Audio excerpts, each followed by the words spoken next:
Berapa lama kita akan melakukannya di masa depan? Apakah selama 1000 tahun? Atau tetap menjadi raja selamanya? Kita akan duduk sebagai raja selama 1000 tahun. Tetapi setelah 1000 tahun berakhir, apakah akan terus menjadi raja? Kita akan melakukannya selamanya.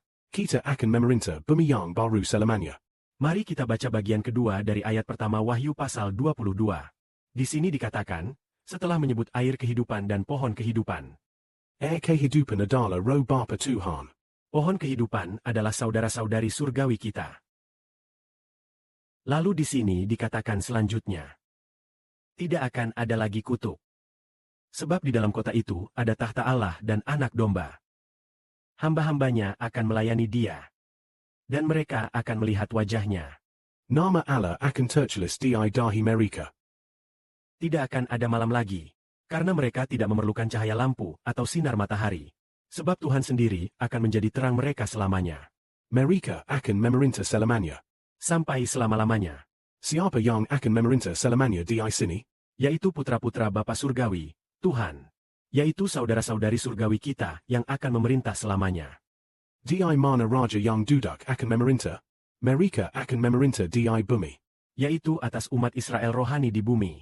Mereka akan memerintah atas yang daikbas ol saudara Sion. Anak-anak tersebut. Yaitu saudara-saudari surgawi yang ditebus oleh Kristus. Sedangkan yang ditebus oleh saudara Sion adalah orang-orang di bumi yang memperoleh hidup yang kekal. Orang-orang di bumi yang memperoleh hidup yang kekal ini. Siapa yang akan memerintah mereka? Mereka akan diperintah oleh kita, anak-anak surgawi. Lalu mengapa tidak akan ada lagi kutuk? Seperti yang dikatakan di sini, tidak akan ada lagi kutuk. Sebab di dalam kota itu ada tahta Allah dan anak domba. Hamba-hambanya akan melayani dia. Dan mereka akan melihat wajahnya. Misalnya, tidak adanya kutuk. Karena siapa yang tinggal bersama kita? Karena ketika Allah dan Tuhan tinggal bersama kita, maka tidak akan ada lagi kutuk. Dan juga, pertama, Allah dan Tuhan tinggal di tengah-tengah kita. Tinggal di Yerusalem baru. Tinggal di bumi yang baru kelak. Di dalam bumi yang baru itu. Alasan kedua adalah saudara-saudari surgawi semua melayani Bapa dan Tuhan. Sehingga tidak ada lagi kutuk.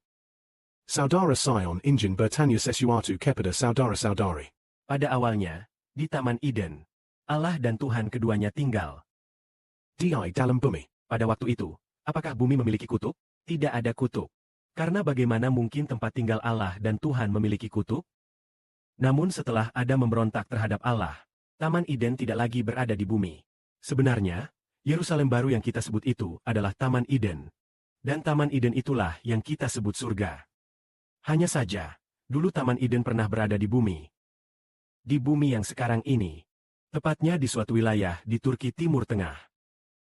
Kemudian, karena pemberontakan Adam terhadap Allah, Taman Eden, yaitu kerajaan surga, naik ke surga. Tidak lagi berada di bumi. Oleh karena itu, saudara-saudari berkata, benar-benar ternyata dulu Taman Eden berada di bumi. Wah, saat kita membaca Alkitab, ternyata memang demikian. Lalu, apa arti surga sebenarnya? Yaitu kerajaan surga yang kita maksud itu. Dulu, kerajaan surga sebenarnya berada di bumi. Allah tadinya tinggal bersama manusia. Namun manusia sudah berdosa. Manusia telah berdosa. Sehingga Allah tidak mau lagi tinggal bersama manusia. Karena manusia telah menjadi milik iblis. Maka kerajaan Allah naik ke surga. Padahal kerajaan Allah semula berada di bumi. Kemudian semuanya naik ke surga. Setelah naik ke surga, ketika tiba waktunya alam semesta yang baru dan bumi yang baru, Kerajaan Allah akan turun kembali ke bumi yang baru. Turun dari langit ke bumi yang baru di masa depan. Yaitu tempat yang kita sebut sebagai Firdaus. Pada saat itu, semua orang yang menjadi milik Allah tidak lagi mengalami kutuk. Pada waktu itu, iblis setan juga sudah tidak ada lagi. Semua orang adalah umat Allah. Dan saudara-saudari surgawi melayani Bapa Surgawi. Sehingga tidak akan ada lagi kutuk. Manusia mengalami kutuk. Karena dosa manusia itulah yang menyebabkan kutuk. Mengapa ada dosa? Karena Adam tidak mau melayani Allah. Lebih jelas lagi, Adam tidak mau melayani Allah. Allah memerintahkan untuk tidak makan buah pohon pengetahuan baik dan jahat. Artinya, jangan melawan Roh Kudus. Jika Adam tidak melawan Roh Kudus, Adam akan menjadi alat bagi Allah. Menjadi alat untuk melayani Allah. Seperti yang Allah firmankan, Adam harus mengusahakan dan memelihara Taman Eden. Artinya, Adam harus melayani kedua pohon di taman itu.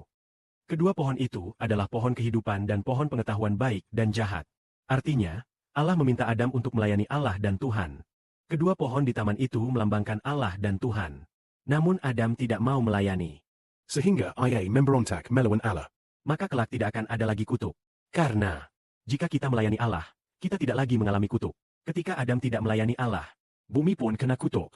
Adam harus bekerja keras untuk mendapatkan makanan. Dan akhirnya kembali menjadi tanah. Saudara-saudari lihatlah. Sekarang tubuh kita memang perlahan-lahan menua. Tetapi sejak kita sungguh-sungguh melayani Bapa Surgawi dan Tuhan, bukankah Bapa dan Tuhan terus-menerus melayani kita? Bukankah kita tidak lagi mengalami kutuk? Memang sudah tidak ada kutuk lagi. Meskipun tubuh kita tetap perlahan-lahan melemah. Karena dosa. Disebabkan tubuh kita dulu berasal dari Adam. Tetapi roh di dalam kita sudah menjadi milik Allah. Hanya saja tubuh ini masih milik Adam. Namun kelak, baik tubuh maupun roh akan menjadi milik Allah. Pada saat itu tidak akan ada lagi kutuk. Sekarang tubuh ini memang milik Adam. Sedangkan roh adalah milik Allah. Maka roh kita memperoleh ketenangan. Tetapi tubuh belum memperoleh ketenangan. Karena tubuh ini masih merupakan tubuh keturunan Adam. Tubuh ini belum berubah menjadi tubuh milik Allah. Saat ini, semua orang memiliki tubuh keturunan Adam. Semuanya adalah keturunan Adam. Jadi tubuh ini tetap akan mati. Akan menua dan mengalami kutuk. Namun roh di dalam tidak lagi mengalami kutuk.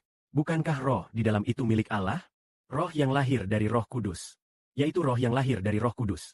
Sehingga tidak lagi ada kutuk. Kemuliaan lebih besar bagi Bapa dan Tuhan.